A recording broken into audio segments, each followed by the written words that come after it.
এসডিটিভির ভোটযুদ্ধ অনুষ্ঠানে আজকে আমরা পেয়েছি বারাবণীর ভারতীয় জনতা পার্টির যিনি প্রার্থী অরিজিৎ রায়। স্বাগত আপনাকে। নমস্কার আপনার। প্রথমেই আমরা যে প্রশ্নটা দিয়ে শুরু করব, কারণ হচ্ছে যে গতবারের যে নির্বাচন 2021 তখনও আপনি প্রার্থী ছিলেন, এবারেও দল আপনাকে প্রার্থী করেছে, তো কি বার্তা নিয়ে যাচ্ছেন মানুষের কাছে? বার্তা একটাই, যেটা বর্তমান পশ্চিমবঙ্গের পরিস্থিতি এবং 2021 সালের নির্বাচন হওয়ার পর যে পরিস্থিতি তৈরি হয়েছিল বাংলার বুকে এবং আমার এই বারাবণী এলাকায়, যে ভয়ঙ্কর পোস্ট পোল ভায়োলেন্স এখানে করা হয়েছিল, তারপর থেকে যে ঘুরে দাঁড়ানো এবং তারপর এই যে লড়াই, সেই লড়াইকে আজ 5 বছর ধরে চালিয়ে যাওয়া এবং তারপর আজকে 2026-এ আবার পুনরায় প্রার্থী। আমি বারাবণীর মানুষকে বলতে চাই যে 15 বছর ধরে আমরা দেখেছি 2011 সালে তৃণমূল কংগ্রেস ক্ষমতায় এসছে, আজকে 2026 সাল, কিন্তু সামগ্রিক প্রেক্ষাপট বিচার করলে যে প্রত্যাশা মানুষের ছিল, সেই প্রত্যাশা আমার মনে হয় কোথাও খামতি থেকে গেছে। মানুষ সেই প্রত্যাশা পূরণ এই সরকারের দ্বারা পায়নি। তাই এইবারে 2021-এর পর 2026-এর নির্বাচনে আমরা চাই একটা আসল পরিবর্তন, যে পরিবর্তনটা 2021-এই হওয়ার কথা ছিল, একটু কিছু ইয়ের জন্য হয়নি, সেটা এবারে কিন্তু বাংলার মানুষ মন বানিয়ে ফেলেছে এবং সেটা 2026-এ হবে। আপনি এক্ষুনি বললেন যে 2021-এই পরিবর্তনটা হওয়ার কথা ছিল, তাহলে হলো না কেন? মানে এখন সেই জায়গাটা কি রিকভারি করা সম্ভব হয়েছে? সেই যে সমস্যার জায়গাটা ছিল সেটা কি? দেখুন, 2021 সালে আমরা চেয়েছিলাম সরকার আসুক, হয়তো কোথাও সেই বার্তাটা আমরা গ্রাম বাংলার মানুষের একদম গ্রাসরুট লেভেল পর্যন্ত হয়তো আমরা পৌঁছাতে পারিনি। অনেকটা এগিয়ে গেছিলাম, বারাবণীর মতো জায়গা, রুরাল এরিয়া, সেখানেও 21-এ প্রায় 38-39% ভোট আমার এসেছিল। 4-5% ভোট আরও যদি আসতো তাহলে সেইবারে আমার জয় হয়ে যেত, কিন্তু আমি হারিনি, আমি জিতেছি। কারণ যেভাবে ওইখানে আপনারা দেখেছেন যে এইবারের এসআইআরে শিল্পাঞ্চলের অন্যতম সিট বারাবণী, সেখানে প্রায় 33 থেকে 35 হাজারের কাছাকাছি ভোট বাতিল হয়েছে। এবং আমার যে বিধানসভা, সেখানে আপনারা জানেন চিত্তরঞ্জনের মতো একটা টাউন আছে, রেলের শহর, সেখানে প্রায় 8,000 এখানে ভোট বাতিল হয়েছে। আমরা এসআইআর পর্বে আসবো পরবর্তীতে, কিন্তু এখন বিষয়টা হচ্ছে যে আপনি বললেন যে 2021-এ যেভাবে মানুষের কাছে পৌঁছানোর দরকার ছিল, হয়তো কোথাও না কোথাও সেখানে ঘাটতি ছিল। এবারে 2026 এবং প্রার্থী হিসাবে নাম ঘোষণা করার সময় আপনার নামটা কিছুটা হলেও দেরিতেই দল ঘোষণা করেছে। সেই ক্ষেত্রে এই যে মানুষের কাছে পৌঁছানোর ব্যাপারটা যেটা আপনি বলছিলেন, তো এবারেও কি মনে হচ্ছে কোথাও কোনো সমস্যা? মানে যেহেতু দেরি করে আপনার নামটা ঘোষণা হলো, আপনি কতটা মানুষের কাছে পৌঁছাতে পারছেন? দেখুন, যারা নির্বাচনের ভরসায় বসে থাকে সেই রকম প্রার্থী অরিজিৎ রায় নয়। অরিজিৎ রায় সারা বছর মাঠে ময়দানে লড়াই করে, চোখে চোখ রেখে তৃণমূলের সঙ্গে লড়াই করেছি এবং গ্রাম বাংলার মানুষের সঙ্গে প্রতিনিয়ত আমার যোগাযোগ। তাই নাম বেরোনোর সময় আগে হোক পরে হোক, সেই সব নিয়ে আমার কোনো চিন্তার কারণ নেই।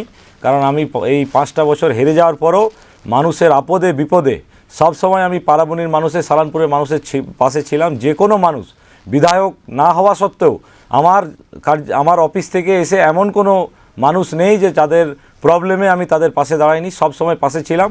আর যখন দৌড় হয় তখন চিতা একটু পরে মাঠে নামলেও চলে, গাধার দলের দৌড়ে চিতা যদি একটু পরেও নামে, সেই দৌড়ে চিতাই জয়লাভ করেছে।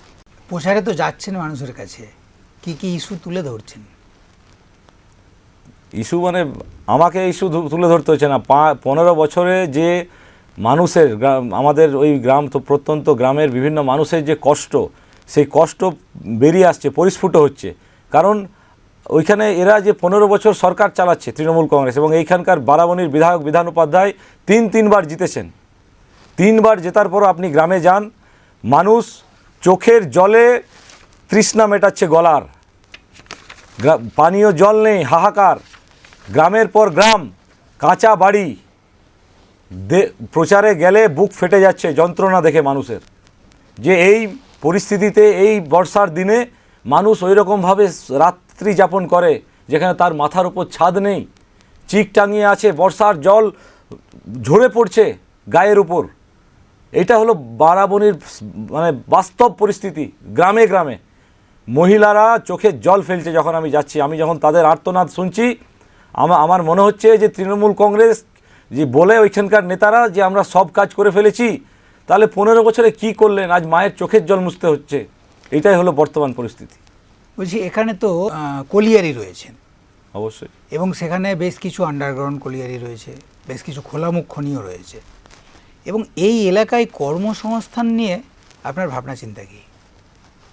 কর্মসংস্থান নিয়ে নিশ্চয়ই একটা প্রবলেম আছে। বেকারত্বের জ্বালা প্রতিটি ঘরে ঘরে, এবং সব এডুকেটেড ছেলে যারা গ্র্যাজুয়েট হয়েছে, ITI পাস করেছে, তারপরে বসে আছে বাড়িতে। তো সেক্ষেত্রে আমি চাইব যে আমি মানুষকে আশ্বস্ত করতে চাই আমার এলাকার, যে বিজেপি সরকার আছে কেন্দ্রে, নরেন্দ্র মোদীজি মাননীয় প্রধানমন্ত্রী আছেন, এবং এই সমস্ত সংস্থাগুলি আছে। রাজ্যে যদি বিজেপি ক্ষমতায় আসে, একটা ডবল ইঞ্জিন সরকার চললে নিশ্চয়ই কর্মসংস্থানে কোনো একটা সুরাহা বেরোবে। এবং সবথেকে বড় কথা, যে কেন্দ্রের পরিচালিত এই সমস্ত সংস্থাগুলো থাকার সত্ত্বেও এইখানের যে লোকাল ল অ্যান্ড অর্ডার, এটা স্টেট সাবজেক্ট, তাই এই সমস্ত খনিগুলোতে যে তৃণমূলের সিন্ডিকেট রাজ, এবং সেই সিন্ডিকেটের রাজের দরুন এরা কোনো লোকাল ছেলেকে একটা কাজ দেয় না, এবং কাজ সেখান থেকে বাইরের লোক আসে কাজ করতে। তাদের কাছে বাইরের লোক রাখার একটাই কারণ, যে তারা যে ন্যূনতম বেতন, যেটা কেন্দ্রীয় সরকারের নির্ধারিত বেতনের হার, সেই বেতন থেকে তারা অনেক কম টাকা ওইখানকার বিভিন্ন সংস্থার কর্মীদের দিচ্ছেন, বিভিন্ন মাইন্সের কর্মীদের দিচ্ছেন, এবং সেক্ষেত্রে তারা ওই স্যালারি, ওই বেতনের একটা বিরাট অংশ কাটমানি কেটে ওই নেতাদের পকেটে ভরছেন আমার মনে হয়। কিন্তু বিরোধী দল যারা আছে, অর্থাৎ রাজ্যের শাসক দল, তারা তো বলছে যে বারাবণী এলাকায় বিজেপিকে না কোনো বড় আন্দোলন, অর্থাৎ এই যে বহিরাগতদের চাকরি দেয়া বা কর্মসংস্থানের যে, বিজেপিকে তো সেইভাবে আন্দোলনে দেখা যায়নি কোনো দিন। আন্দোলন দেখা যায়নি, কি করে দেখা যাবে? আমি একটা আপনাদেরকে উদাহরণ দিই। গত বেশ কিছু মাস আগে এখানে একটা বারাবণীর অন্তর্গত ইটাপাড়া মাইন্স আছে। ইটাপাড়া মাইন্সের কর্মসংস্থানের দাবিতে আমরা একটা ভারতীয় জনতা পার্টির পক্ষ থেকে আন্দোলনে নামি, এবং সেখানে যখন আমরা সমস্ত প্রশাসনিক যারা আধিকারিক আছে তাদেরকে জানিয়ে, যারা মাইন্স কর্তৃপক্ষ আছে তাদেরকে জানিয়ে একটা গণ ডেপুটেশন দেওয়ার জন্য যাই, সেখানে মাইন্সের গেট আগলে ওই এলাকার তৃণমূলের দুষ্কৃতীরা অস্ত্র নিয়ে, ডান্টা নিয়ে দাঁড়িয়েছিল, যে এখানে বিজেপিকে ডেপুটেশন দিতে দেওয়া হবে না। কারণ বিজেপি যদি ওইখানে ডেপুটেশন দিতে যায়, বারাবণীর যুবক, বেকার যুবক সমাজের চাকরির দাবি তোলে, তাহলে ওনাদের যে ওই মাইন্সের ভিতরে সিন্ডিকেট রাজ, সেই সিন্ডিকেট রাজ খতম হয়ে যাবে। এটাই ছিল মূল কারণ। আমাদেরকে আক্রমণ করা হয়েছিল পুলিশের উপস্থিতিতে, আমরা আওয়াজ তুলেছি বরাবর। কিন্তু আপনি যদি জিতে আসেন, সেই ক্ষেত্রে যুবকদের যে কর্মসংস্থান, সেটা নিয়ে আপনার কি পরিকল্পনা? যুবকদের কর্মসংস্থান একদম, আমি কর্মসংস্থানের জন্য সব থেকে আগে ভূমিকা পালন করব। আমি ওই এলাকার ছেলে, গ্রামের ছেলে, এবং সরকার ভারতীয় জনতা পার্টির হলে কেন্দ্র এবং রাজ্যর যৌথ সমন্বয়ে একটা বড় কোনো এখানে শিল্পর ভাবনা, যেটা আজকে 15 বছরে হয়নি, তিনবার এই বিধায়ক জিতেছেন, কিন্তু একটা এমন কোনো ভারী শিল্প দেখাতে পারবেন না যেখানে বারাবণী সালানপুর এলাকার 2-3 হাজার কর্মসংস্থান হয়েছে। অপরন্তু যে কলকারখানাগুলো আছে সালানপুরে, সেখানে 12 ঘন্টা করে ওখানে খাটানো হয় এবং 8 ঘন্টায় মজুরি দেওয়া হয়। এই শোষণের বিরুদ্ধে অরিজিতের লড়াই। লাস্ট 15 বছরের মধ্যে আসানসোলে দুটো বড় রাষ্ট্রায়ত্ত কারখানা, যার মধ্যে একটি আপনারই বিধানসভা এলাকায় পড়ছে, হিন্দুস্তান কেবলস, কি বলবেন? দেখুন, হিন্দুস্তান কেবলস বন্ধ অনেক দিন হয়েছে, এবং সেটা এই কিছুদিন আগে একটা সার্ভে হয়েছে, এবং সেক্ষেত্রে ওইখানে আমাদের একটা মিনিস্ট্রি অফ ডিফেন্সের ডিপার্টমেন্টের পক্ষ থেকে ওইখানে একটা কোনো চিন্তাভাবনা চলছে, এবং সেখানে এসে একবার পর্যবেক্ষণ করা হয়েছে। কিন্তু সেইখানে নিশ্চয়ই যদি আমাদের কেন্দ্রের যে সরকার চলছে এবং এইখানে পশ্চিমবঙ্গে সরকার হয়, ওই যে পুরো হিন্দুস্তান কেবলসের এত বড় এলাকা, সেই এলাকার একটা কোনো ভালো কোনো প্রকল্প আমরা চেষ্টা করব এবং আমরাও কেন্দ্রে বারবার দরবার করব যে এই বিষয়ে যেন কিছু একটা ভালো কর্মসংস্থানের বিষয় করা হয়। কিন্তু হিন্দুস্তান কেবলসের জায়গা দখল করে এটাও জানা প্রয়োজন যে হিন্দুস্তান কেবলসের যে পরিত্যক্ত জায়গা, যে কোয়ার্টারগুলো আছে, সেগুলো কিভাবে দখল হচ্ছে এবং শুধু দখল নয়, সেখানে কিভাবে হাউস কানেকশন হচ্ছে, ইলেকট্রিক কানেকশন হচ্ছে, কার মদতে হচ্ছে। আপনি কি এই হিন্দুস্তান কেবলসের, আপনি যেটা বললেন যে ডিফেন্স এসেছিল, তারা পরিদর্শন করেছে, পাশাপাশি আপনি আরও যেটা অভিযোগ করছেন, এই সমস্ত বিষয় নিয়ে আপনি কি কোনোদিন শিল্প মন্ত্রকে কোনো চিঠি করেছেন, তাদেরকে জানিয়েছেন? না, অফিসিয়াল তো জানানো হয়েছে। এবং দেখুন, যেটা বিষয় হয়, যে কোনো এখানে কেন্দ্রীয় সংস্থা, ইসিএল হোক, রেল হোক বা ইসকো হোক, যতগুলো আছে আমাদের এই শিল্পাঞ্চল জুড়ে, বিশেষ করে বারাবণী যেটা রেল এবং কোল, এই দুটো বেস করে আছে, চিত্তরঞ্জন রেল শহর এবং বাকি এলাকাগুলো হলো খনি এলাকা। তো এই সংস্থাগুলো কেন্দ্রের হলেও এইখানে যে তৃণমূল কংগ্রেসের যে সন্ত্রাসের পরিবেশ, সেখানে তারা হস্তক্ষেপ করতে পারে না। এখানে আপনি দেখবেন যে হারে এই মাইন্সগুলো থেকে বেআইনিভাবে কয়লা লুটপাট করা হয় এবং তৃণমূল কংগ্রেসের নেতৃত্বদের মদতে এবং লোকাল পশ্চিমবঙ্গ পুলিশের মদতে, সেখানে আপনি দেখবেন সিআইএসএফ দিয়ে বারবার যখন এই বিরুদ্ধে ব্যবস্থা নেওয়া হয়, সেখানে সিআইএসএফকেও ছাড়া হয় না, তাকেও হামলা করা হয়। বলছি, আপনার এলাকায় তো বেশ কিছু পর্যটন কেন্দ্র আছে, যেমন পানিফোলা আছে, মাইথান আছে। আপনি যদি জিতে আসেন, সেই ক্ষেত্রে আপনি কি কিছু ভেবেছেন যে এই পর্যটন যে কেন্দ্রগুলো, সেগুলোকে নিয়ে কিছু করবেন? না, অবশ্যই এগুলোর যাতে ব্যাপক হারে ডেভেলপমেন্ট হয়। নিরালা উষ্ণ প্রস্রবণ একটা খুব পপুলার জায়গা হিসাবে পরিচিত পেয়েছিল, কিন্তু আজকে 15 বছরে সেই পার্কটা একদম মাটিতে মিশে গেল।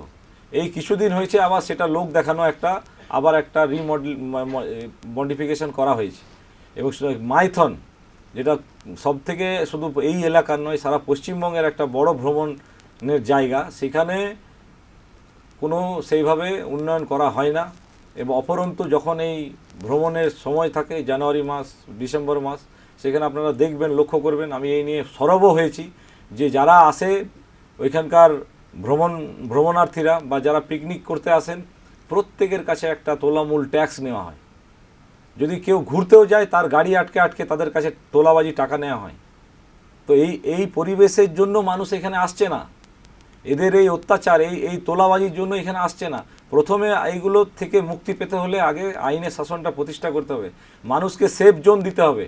মানুষ ভ্রমণ করতে আসছে, সেখানে তাদেরকে একটা প্রথমে সেই পরিবেশ তৈরি করে দিতে হবে, সেই মানসিকভাবে তারা এসে যেন রিল্যাক্স ফিল করে।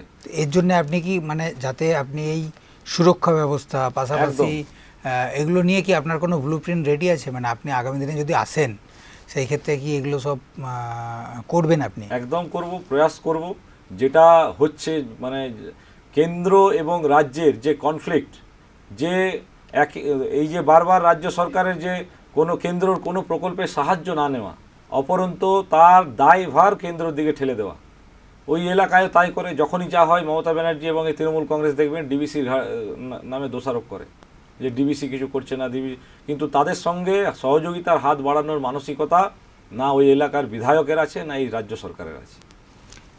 আমাদের আলোচনা চলতেই থাকবে, তবে এই মুহূর্তে নেব একটা ছোট্ট বিজ্ঞাপন বিরতি।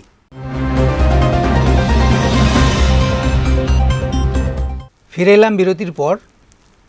এসডিটিভির ভোট যুদ্ধ অনুষ্ঠানে আজকে আমরা পেয়েছি বারাবণীর বিজেপির প্রার্থী অরিজিৎ রায়কে। এবারে যে প্রশ্ন নিয়ে আপনার কাছে আসবো, সেটা হচ্ছে যে বারাবণীতে একটা কলেজের খুব প্রয়োজন আছে মনে হয়। তো এতদিন ধরে তো, মানে এটা নিয়ে আপনি কি ভাবছেন? কলেজের তো প্রয়োজন আছে, কলেজ তো অনেক দূরের কথা। বারাবণীর এমন এমন গ্রাম আছে যেখানে এখনও প্রাইমারি স্কুল পর্যন্ত নেই, এবং সেখানে গ্রামের বাচ্চারা 2 কিলোমিটার 4 কিলোমিটার দূর গিয়ে সেখানে পড়াশোনা করতে হয়। তো যেখানে শিক্ষা ব্যবস্থার প্রাথমিক স্তরে এই হাল, সেখানে কলেজ এই তৃণমূল কংগ্রেসের রাজত্বে কি আশা করবেন? এবং এরা কলেজ কেন করবে? কলেজ করলে অভিষেক ব্যানার্জি বা এখানকার বিধায়ক এবং ব্লক সভাপতি এদের হয়ে ওই কয়লার বোরা কারা বইবে, কারা লেবার খাটবে এদের হয়ে? শিক্ষার আলোকে যদি সবাইকে নিয়ে চলা হয়, নিয়ে চলে আসি বারাবণীর সমস্ত ইউথ জেনারেশনকে, তাহলে এদের হয়ে এই চুরিগুলো, জোর চুরিগুলো তো কেউ করবে না। তাই মানুষকে শিক্ষার আলোকে না এনে এইভাবেই তাদেরকে রেখে দেওয়া, তার একটা সমাজের অবক্ষয়, অবনতি, ইউথের অবক্ষয়, সেটাই এদের হাত দিয়ে হবে, এটাই মূল কারণ। কিন্তু কিন্তু আপনারা কি এ নিয়ে আন্দোলন বা কিছু সংগঠিত আন্দোলন কি করব বলুন? এই সরকারের কাছ থেকে কি আশা করা যায়? যেখানে 26,000 শিক্ষক শিক্ষিকারা তারা পরিবার নিয়ে রাস্তায় বসে চোখের জল ফেলছে, সেখানে এই সরকারের কাছ থেকে কলেজ আশা করা যায়? একটাই রাস্তা, পরিবর্তন, পাল্টানো দরকার। যখনই এই রাজ্যে আর কিছু সময়ের মধ্যে ভারতীয় জনতা পার্টির সরকার হবে, কেন্দ্রে শিক্ষানীতি এবং কেন্দ্রীয় শিক্ষা মন্ত্রকের সহায়তায় মাননীয় নরেন্দ্র মোদীজির আশীর্বাদে পশ্চিমবাংলারও শিক্ষা ব্যবস্থার হাল ফিরবে। এবং তারপরে যেভাবে অন্য এলাকায় কলেজ আছে, আমি বিশ্বাস রাখি যে বারাবণীতে আমি এই বিজেপি সরকারের মাধ্যমে আমি একটা ভালো কলেজ স্থাপন করতে পারবো। একদমই। এবারের যে নির্বাচন, সেই নির্বাচনে মূল ইস্যুগুলো আপনার কি কি? দেখুন, মূল যেটা আমার প্রায়োরিটি, আমি গ্রামের পর গ্রাম মানুষকে গিয়ে বোঝাচ্ছি যে আপনারা 15 বছর দেখেছেন, আমরা 34 বছর পুরনো বাম শাসন দেখেছি এবং এদেরও 15 বছর দেখলাম। এরপরও মানুষের যে দুঃখ কষ্ট, যেটা আমি আপনাকে আগেই বললাম, যে প্রায়োরিটি প্রথম হলো মানুষের বাড়ি করা। প্রধানমন্ত্রী আবাস যোজনার যে বাড়িগুলো বন্ধ রেখেছে শুধুমাত্র ইগো প্রবলেমের জন্য, যে প্রধানমন্ত্রী আবাসটা যদি ইমপ্লিমেন্ট করা হয় এখানে, সেখানে বাড়িটা হলে লিখতে হবে যে প্রধানমন্ত্রী আবাস, প্রধানমন্ত্রী দেওয়া বাড়ি, মানে প্রচারের আলোকে যাতে নরেন্দ্র মোদীজি না আসে, প্রধানমন্ত্রীজি না আসে, তার জন্য পুরো প্রকল্পটাকে স্টপ করে রাখা হয়েছে। এবং তার কিন্তু পাশাপাশি এটাও তো অভিযোগ উঠছে যে কেন্দ্র নাকি টাকা দিচ্ছে না, কেন্দ্র নাকি বঞ্চনা করছে, এটাও তো অভিযোগ উঠছে। সম্পূর্ণ এটা ভিত্তিহীন অভিযোগ। কারণ দেখুন, যখন কেন্দ্র কোনো প্রকল্পের জন্য হাজার হাজার কোটি টাকা দেবে, তার সঠিক মূল্যায়ন হচ্ছে কিনা, তার সঠিক জায়গায় সঠিক ব্যবস্থাপনায় সেই খাতে টাকাটা ব্যবহার হচ্ছে কিনা, তার সমস্ত নথি যদি রাজ্য সরকার না দেয়, তাহলে সেখানে কি করে তাদেরকে দেবে? আপনারা দেখেন, বারবার যখন কোনো এই ডিজাস্টার হয়, কোটি কোটি টাকা দেয়, সেখানেও এরা পুরো টাকাটা লুটে পুটে খায়। তাহলে মানুষের করের টাকা মানুষের উপকার করার জন্য, তৃণমূল নেতাদের তো পেট ভরানোর জন্য নয়। এইভাবে এর আগে যখন আবাসের টাকা দেওয়া হয়েছে, মনরেগার টাকা দেওয়া হয়েছে, 100 দিনের টাকা দেওয়া হয়েছে, সেখানে প্রচুর লক্ষ কোটি কোটি টাকার দুর্নীতি তার প্রমাণ এসছে। তো সেই জন্য স্বাভাবিকভাবে এটা এইখানে সেখানে যতক্ষণ না এরা সঠিক হিসাব দেয়, ততক্ষণ কেন দেবে? আসলে এই লসটা তো মানুষের লস। এই যে আপনি জিনিসগুলো বললেন, এই ইস্যুগুলোই কি কাজ করবে এবারের ভোটে? 100% করবে। সবাই বুঝতে শিখে গেছে যে এই যে ভাওতাবাজি, তার একটা নির্দিষ্ট সময় অবধি মানুষ অপেক্ষা করে। এবং আমার মনে হয়, আমি যা মানুষের চোখে মুখে মানে অভিব্যক্তি, মানুষের শারীরিক ভাষা যেটা দেখছি, বারাবণীর বিজেপির জয় শুধু সময়ের অপেক্ষা। এবং বারাবণী এইবারে একটা ইতিহাস গড়তে চলেছে। যারা দীর্ঘদিন ধরে এখানে বারাবণীটাকে নিজের পৈতৃক সম্পত্তি ভেবে রেখেছিল, তাদের সেই সাম্রাজ্যের বিনাশ ঘটতে চলেছে। কিছুদিন আগেই তো এখানে একটা তৃণমূলের সভা হলো, এবং সেই সভা থেকে তৃণমূলের যেটা অভিযোগ, যে বিজেপির যিনি প্রার্থী, তার বিরুদ্ধে একাধিক অভিযোগ করেছে। আপনি কি বলবেন? সেটা তো জনসমক্ষে দেখেছেন। তৃণমূলের প্রার্থী যতবার না নাম নিয়েছে, তার থেকে বেশি বিজেপি প্রার্থী অরিজিৎ রায়ের নাম নিয়েছেন। তিনি বলছেন যে অরিজিৎ রায় জিতলে দুষ্কৃতী রাজ চালু হবে বারাবণীতে। মানে কত বড় একটা নিজেকে হাসির খোরাক তৈরি করলেন অভিষেক ব্যানার্জি। তিনি যে মঞ্চে দাঁড়িয়ে এই কথা বলছেন, বারাবণীর দুষ্কৃতী রাজের যারা মহাগুরু, তারা ওই মঞ্চে ওনার পাশে ডায়ে বাঁয়ে আলোকিত করে বসে আছেন। আপনারা দেখেছেন, এই নির্বাচন শুরু হওয়ার আগেই 5ই মার্চ যে কথা উনি বলেছেন, পরিবর্তন যাত্রা ভারতীয় জনতা পার্টির অনুষ্ঠিত হয়েছিল, সেখানে কিভাবে হামলা চালানো হয়েছিল। 14 থেকে 15টা গাড়িকে ভেঙে গুড়িয়ে দেওয়া হয়েছিল, 2-4টে গাড়িকে বুলডোজার এনে পাল্টি খাইয়ে দেওয়া হয়েছে জেসিবি মেশিন দিয়ে। একবার ভাবতে পারেন যে কি টেরার, যারা সন্ত্রাসের কারিগর তাদের মুখে সন্ত্রাসের কথা মানায় না।